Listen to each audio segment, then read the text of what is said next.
This video is going to be about the use of the third position on ice tools.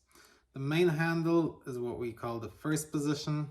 Sometimes you get first and a half, then second, and then everything above the second is what we call the third position. You'll commonly mostly use the part just above the second, and that's what I'm going to talk about today.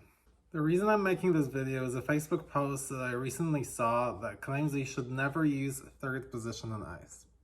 Well, that statement is absolutely correct. You should never ever use third position on ice because there's really never a reason to do so. There's also never a reason to use second position on ice. The most common ice climbing technique that is well established, efficient, and safe does not require you to do anything else than use first position. You swing, or tap, or scratch, you move your feet up, you pull up, and you repeat. You never match hands, you never let go of a tool, like you never do any of those crazy things that you would normally do while dry tooling. The safest possible technique for climbing straightforward ice is the most straightforward, first position only. Now, the Facebook post goes further into reasons why you shouldn't use third position.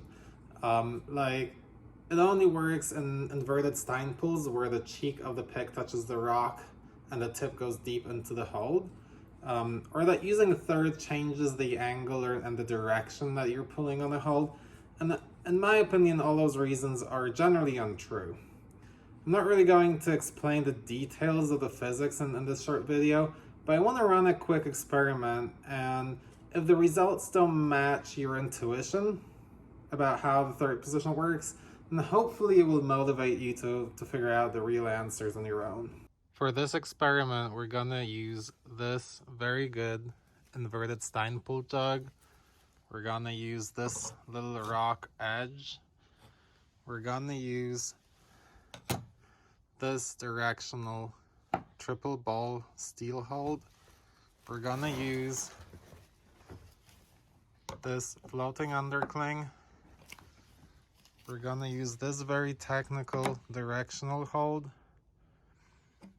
We're gonna use this reasonably good jug, deep but not very snug, and ultimately we're gonna use this rock hold. And I'm gonna try to climb it and see what is and what isn't possible to climb with the third position.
Okay, so the outcome of the experiment is that on a 15-degree overhang, I was able to use practically all holds I had with third position only.